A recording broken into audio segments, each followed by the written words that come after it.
Hello friends, स्वागत है सभी का पूजा डागर जी के question for all exam channel पर। यहाँ पर हम साइंस जीके करते हैं और टॉपिक वाइज साइंस जीके कर रहे हैं कंप्लीट। तो यहाँ पर 24 का 4th पार्ट रहने वाला है और यहाँ पर जो हम टॉपिक कर रहे हैं अंतःस्रावी ग्रंथियाँ और हार्मोन, ये हमारा टॉपिक रहेगा। और इससे पहले वाली वीडियोज़ अगर आपको चाहिए तो आपको डिस्क्रिप्शन बॉक्स में प्ले का लिंक मिल जाएगा, तो आप जल्दी से देख लीजिएगा। और जल्दी से चैनल को ज्वाइन नहीं किया है तो प्लीज़ ज्वाइन कर लीजिएगा। केवल 10 मिनट में आपके लूँगी, 10 मिनट में हम 15 क्वेश्चन यहाँ पर प्रैक्टिस करने वाले हैं साइंस के। तो हर एक कॉम्पिटिटिव एग्जाम के लिए इंपॉर्टेंट है साइंस जी के। आप किसी भी जॉब की प्रिपरेशन कर रहे हैं, साइंस जी के से क्वेश्चन पूछे जाते हैं। तो यहाँ पर हम टॉपिक वाइज कवर कर रहे हैं, तो आपका कोई क्वेश्चन नहीं छूटेगा और डेली प्रैक्टिस हो जाएगी। केवल 10 मिनट आप साइंस के लिए निकाल लीजिएगा और चैनल को जल्दी से ज्वाइन कर लीजिएगा। क्वेश्चन नंबर 1 से स्टार्ट करते हैं। प्लीज वीडियो में अंत तक जुड़े रहें। रक्त के स्पंदन या रक्त का थक्का बनाने में क्या फाइब्रिनोजिन को फाइब्रिन में बदलने वाला एंजाइम है? तो क्या होता है एंजाइम जो कि रक्त के स्पंदन में और रक्त का थक्का बनाने में फाइब्रिनोजिन को फाइब्रिन में बदल देता है? तो ऐसा कौन सा एंजाइम है? इनमें से माल्टेज है, पेप्सिन है, या थ्रोम्बिन है, या फिर प्रोथ्रोम्बिन है? तो यहाँ पर आंसर रहेगा थ्रोम्बिन। ऐसा एंजाइम है जो कि रक्त के स्पंदन और रक्त का थक्का बनाने में फाइब्रिनोजिन को फाइब्रिन में बदल देता है। क्वेश्चन नंबर 2, प्लाज्मा में जल का प्रतिशत होता है।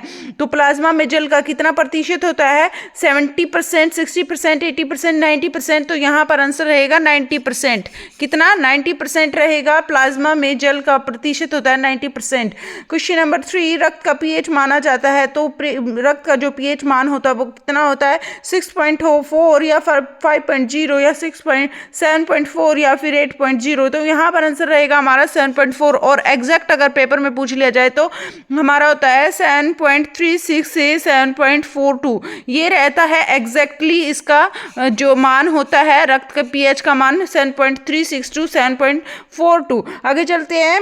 मनुष्य शरीर में खून की शुद्धिकरण की प्रक्रिया को क्या कहते हैं? जो हमारे शरीर में खून की शुद्धिकरण जो होता है, जो प्रक्रिया होती है, तो उस प्रक्रिया को क्या कहते हैं? क्या कहते हैं? ए हीमोलाइसिस, या फिर बी डायलिसिस, या फिर सी ऑस्मोसिस, या फिर डी पैरालिसिस। तो यहाँ पर आंसर रहेगा डायलिसिस कहते हैं। क्या कहते हैं? डायलिसिस। और यह हमारी किडनी में होता है। ठीक है फ्रेंड्स, ये रहेगा इसका आंसर हमारा 4th का बी। क्वेश्चन नंबर 5, कथन 1 और कथन वाले क्वेश्चन बहुत ज़्यादा पूछे जाते हैं। मैं बार बार आपको बताती हूँ कि यहाँ पर ये टाइम कंज्यूम करते हैं, बट अगर आपके अच्छे से प्रैक्टिस है तो कोई क्वेश्चन आपका रॉन्ग नहीं होगा पेपर में। तो यहाँ पर कथन और कारण वाले क्वेश्चंस बहुत ज़्यादा पूछे जाते हैं। तो देख लेते हैं क्वेश्चन नंबर 5। कथन ए और कारण आर दे रखा है। कथन ए क्या है? ए बी रुधिर वर्ग का व्यक्ति किसी भी रुधिर वर्ग का आधार ले सकता है, यानी कि वे सार्वभौमिक प्राप्तकर्ता होते हैं। बिल्कुल होते हैं। जो ए बी वाले होते हैं वो सार्वभौमिक प्राप्तकर्ता होते हैं। तो 1 नंबर का क्वेश्चन यहाँ से भी बन सकता है कि जो ए बी रुधिर वाले होते हैं वो कैसे होते हैं? वे सार्वभौमिक प्राप्तकर्ता होते हैं। तो यहाँ पर कारण क्या है? कारण ए बी रुधिर वर्ग में दोनों प्रतिरक्षी ए और बी होते हैं। ये नहीं है, ये बिल्कुल गलत है, ऐसा नहीं होगा। तो ये जो कारण है इसका ये सही नहीं है, लेकिन कथन ए बिल्कुल सही है। तो यहाँ ऑप्शंस देख लेते हैं। कूट में दे रखे हैं ए और आर दोनों सही हैं और आर ही एक की सही विवेचना करता है, या ए और आर दोनों सही हैं परंतु आर एक की सही विवेचना नहीं करता है। ए गलत है पर आर सही है, ए सही है परंतु आर गलत है। तो हमें ये भी देखना है कि दोनों में क्या दोनों एक दूसरे को क्या करते हैं? एक दूसरे को सपोर्ट करते हैं, यानी विवेचन होता है दोनों का, या एक दूसरे से संबंधित हैं या नहीं है। तो यहाँ पर जो ये हमारा ए और आर दोनों ही सही हैं, बट जो आर जो है यह जो कारण है यह कथन को सही व्याख्या नहीं करता है, इस कथन की सही व्याख्या नहीं करता। तो ए और आर दोनों सही है परंतु आर ए की सही व्याख्या विवेचना नहीं करता है। तो बी आंसर रहेगा इसका हमारा। ये दोनों ही सही है बट ये है ए की सही विवेचना नहीं करता है। क्वेश्चन नंबर 6, रक्त शरीर में क्या कार्य कार्य करता है? जो हमारा रक्त होता है, ब्लड होता है, वो शरीर में क्या कार्य करता है ये बताना है। तरलता बनाता है, या फिर सारे शरीर में ऑक्सीजन पहुंचाता है, या फिर भोजन पचाने में सहायक है, या फिर खड़े होने में सहायक है। तो जो हमारा रक्त होता है वह सारे शरीर में ऑक्सीजन पहुंचाता है। तो रक्त का कार्य क्या है? हमारे शरीर में ऑक्सीजन पहुंचाना रक्त का कार्य है।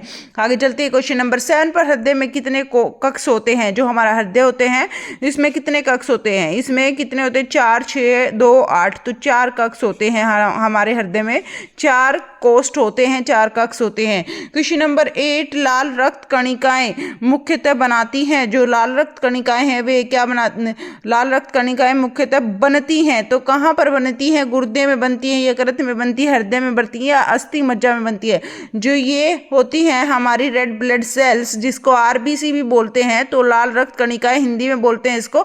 तो यह बनती हैं अस्थि मज्जा, बोन मैरो में। तो डी आंसर रहेगा इसका। कहाँ बनती हैं? अस्थि मज्जा में, बोन मैरो में बनती हैं। आगे चलते हैं क्वेश्चन नंबर 9 पर। क्वेश्चन नंबर 9 क्या है? कोलेस्ट्रॉल का असामान्य स्तर सामान्यतः होता है। जो कोलेस्ट्रॉल होता है उसका असामान्य स्तर सामान्यतः होता है। क्या होता है? ए, शिराओं का कठोर हो जाना, या फिर बी, धमनियों का कठोर हो जाना, या फिर सी, वृक्क पत्थर निर्माण, या फिर डी, यकृत सिरहोसिस। तो यहाँ पर क्या आंसर रहेगा? कोलेस्ट्रॉल का असामान्य स्तर, सामान्य नहीं असामान्य, यानी जरूरत से ज़्यादा बढ़ जाता है। तो क्या होता है कोलेस्ट्रॉल बढ़ने से? तो यहाँ पर आंसर रहेगा 9th का बी, धमनियों का कठोर हो जाना। क्या रहेगा आंसर? धमनियों का कठोर हो जाना।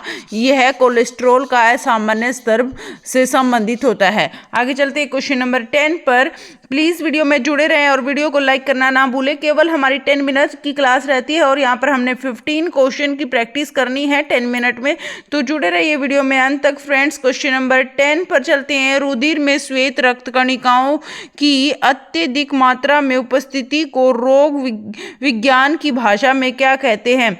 तो जो ये है रुधिर में, रुधिर मतलब खून में जो ये श्वेत रक्त कणिकाएं होती हैं, श्वेत रक्त कणिकाएं, व्हाइट ब्लड सेल्स, इनको बोलते हैं व्हाइट ब्लड सेल, WBC की अत्यधिक मात्रा में उपस्थिति, अत्यधिक मात्रा में उपस्थिति को रोग विज्ञान, जो रोग विज्ञान होते हैं तो वह रोग विज्ञान भाषा में क्या कहते हैं इसको?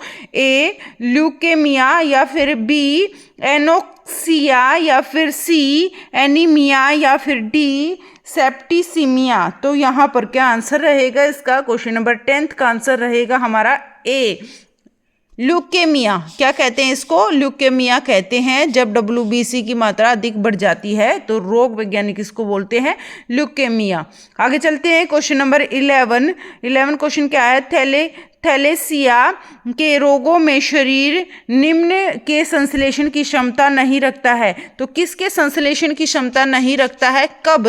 थैलेसीमिया के रोगों में शरीर जो है निम्न में संश्लेषण की क्षमता नहीं रखता है। हार्मोन में, विटामिन डी में, या हीमोग्लोबिन में, या प्रोटीन में। तो क्वेश्चन नंबर 11 का आंसर रहेगा हीमोग्लोबिन के संश्लेषण में। ठीक है फ्रेंड्स, हीमोग्लोबिन के संश्लेषण में जो ये है थैलेसीमिया के रोगों में शरीर संश्लेषण नहीं करता है हीमोग्लोबिन, ये रहेगा इसकी क्षमता नहीं रखता है, संश्लेषण की क्षमता नहीं रखता है।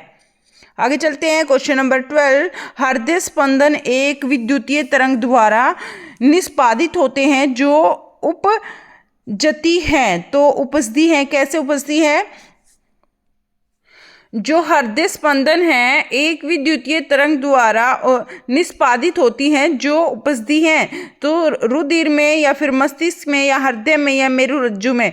तो जो ये हृदय स्पंदन है यानी हृदय की जो धड़कनें है तो यह तो हृदय में ही उपजेंगी ना। तो यहाँ पर आंसर रहेगा हृदय। आगे चलते हैं क्वेश्चन नंबर 13। यहाँ पर हमारे बस 3 ही क्वेश्चन बचे हैं। तो प्लीज़ वीडियो को लाइक करके जाना है और अभी ये क्वेश्चंस देखने हैं। तो ये भी इंपॉर्टेंट क्वेश्चन है, तो जुड़े जुड़े रहिए वीडियो में अंत तक। क्वेश्चन नंबर 13, हृदय की धड़कन नियंत्रित करने के लिए निम्नलिखित में से कौन सा खनिज आवश्यक है? तो जो हृदय की धड़कन है उसको नियंत्रित करने के लिए एक खनिज होता है, तो एक खनिज कौन सा है? यहाँ पर गंधक है, सोडियम है, पोटेशियम है, लोहा है। तो यहाँ पर आंसर रहेगा हमारा पोटेशियम है। क्या है? पोटेशियम। आगे चलते हैं क्वेश्चन नंबर 14, कथन ए और कारण आर। कथन ए है कटे स्थानों पर रक्त प्रवाह रोकने के लिए फिटकरी का उपयोग होता है। किसका उपयोग होता है? फिटकरी का उपयोग होता है। और कारण क्या है? रक्त एक कोलाइडी निकाय है जिसमें ऋणावेशित कोलाइडी कण होते हैं। फिटकरी के एल्यूमिनियम आयनों की स्पंदन शक्ति अधिक होती है, अतः रक्त स्कंदित हो जाता है। तो यहाँ पर ए और आर दोनों सही है, परंतु आर ए की सही व्याख्या नहीं करता है, या ए और आर दोनों सही है तथा आर ए की सही व्याख्या करता है। ए सही है, आर गलत है, या फिर ए गलत है, आर सही है। तो यहाँ पर हमारा आंसर रहेगा बी, दोनों ही सही हैं, बिल्कुल सही हैं दोनों के दोनों। तो ए और आर दोनों सही है और ए आर की सही व्याख्या करता है। तो यहाँ पर ये आंसर हमारा रहेगा। और ये क्वेश्चन बिल्कुल ध्यान से पढ़ लीजिएगा, क्योंकि इस तरह के क्वेश्चन बहुत ज़्यादा आते हैं एग्जाम में। जब हमारे किसी भी स्थान पर रक्त प्रवाह हो रहा है उसको रोकने के लिए फिटकरी का प्रयोग होता है। और क्यों होता है यहाँ दे रखा है डिटेल में। रक्त एक कोलाइडी निकाय है जिसमें ऋणात्मक कोलाइडी कण होते हैं। फिटकरी के एल्यूमिनियम आयनों की, कौन से? फिटकरी के एल्यूमिनियम जो आयन होते हैं, एल्यूमिनियम के आयनों की स्कंदन शक्ति अधिक होती है, अतः रक्त स्कंदित हो जाता है। आगे चलते हैं क्वेश्चन नंबर 15, WBC का बनना तथा RBC का विनाश होता है। तो WBC का बनना तथा जहां पर ये व्हाइट ब्लड सेल्स बनते हैं और RBC का विनाश हो जाता है, रेड ब्लड सेल्स का विनाश हो जाता है। तो कौन सी ऐसी जगह है? प्लीहा में, लसिका ग्रंथि में, या पैंक्रिसान में, या फिर यकृत में? तो ये प्लीहा में होता है। प्लीहा में जो WBC है वो बनता है। तो इस तरह से एक क्वेश्चन बन सकता है, जो प्लीहा WBC कहाँ बनते हैं? प्लीहा में। और कहाँ पर RBC का विनाश होता है? तो यहाँ से 2-3 क्वेश्चन एक साथ बन गए हैं। RBC का विनाश होता है प्लीहा में। ये हो गए अपने 15 question friends. Thank you so much video में अंत तक जुड़े रहने के लिए। आप सभी का बहुत बहुत धन्यवाद। प्लीज़ ज़्यादा से ज़्यादा शेयर करें और लाइक करें, कमेंट करें कैसे क्वेश्चन आपको लगे। केवल 10 मिनट की अपनी क्लास होती, प्लीज़ साइंस के लिए 10 मिनट आप निकाल लीजिएगा डेली। इससे थोड़ा सा आपका रूटीन बन जाएगा और जो है टाइम से क्लास अटेंड करने से आपका रूटीन भी बना रहेगा और आपकी अच्छे से प्रैक्टिस भी हो जाएगी। तो thank you so much, keep smile, bye bye, take care. 8 बजे मिलते हैं, एक 8 बजे से और 8:10 तक एक हमारी 10 मिनट की क्लास और होती है, वहाँ पर हम जीके करते हैं। तो प्लीज़ जुड़े रहिए चैनल के साथ। Bye bye, take care.